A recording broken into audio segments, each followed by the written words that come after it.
When we finished the last video, here's where we were. And let's run it again just to see what's going on here.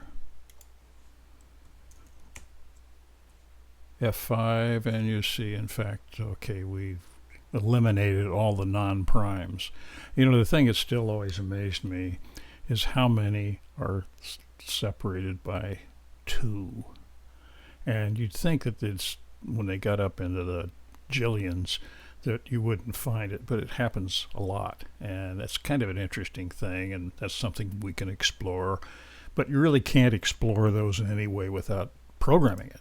All right, so now we got this list, but we don't want all those zeros. So let's in fact let's make another list, which we will use, and we'll make that list, call it list of primes, P-R-I-M-E-S equals, and let's just do this again. And then what we're going to do is for range,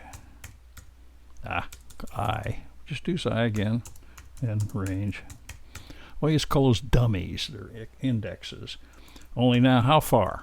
Well, what we really want to do it is the length of whatever the C list is. Now, need another parenthesis. If that's correct, yes, that's good. Okay, now that's the whatever the length of this list is. But actually, it has to be n plus 1. But that's fine. This protects us a little bit. And then we say if CList, that index, equals 0. If it's not equal to 0, then we keep it, right?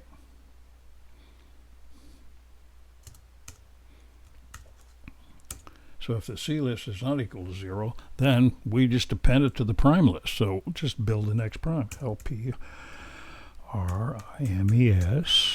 dot append. And what do we append? We append, we append the C list.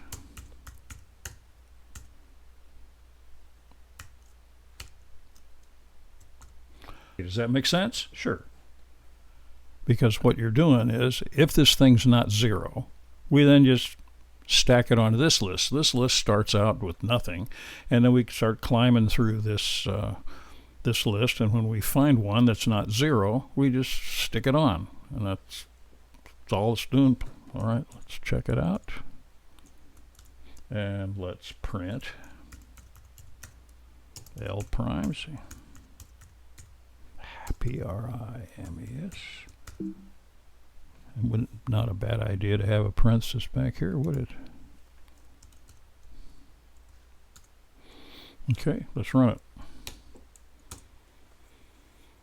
What do we get? There we go. 2, 3, 5, 7, 11, 13, 17, and 19. Sure enough. So we now have a list of the primes between 0 and 20. So let's get aggressive here, and let's put 100 in here. When we run it again, and there we go, and here they are. And notice we do see 41, 43, we see 71, 73. Anyway, here are all these primes. So you can go up to 1,000. By the way, there are 25 of these. So somebody just, when you're walking down the street, says, gee, how many primes are there between under 100? And you can just say 25. How about that? Anyway, okay, now we're going to do this. We have this logic, and it's make sure you understand it. The next step will be to turn this into a function, so then we can use it to search and do things like let's add up all the primes and so forth. But what you want to do is be able to shove a number into the function and then get out this list. We don't need all this stuff. Now we know that it works.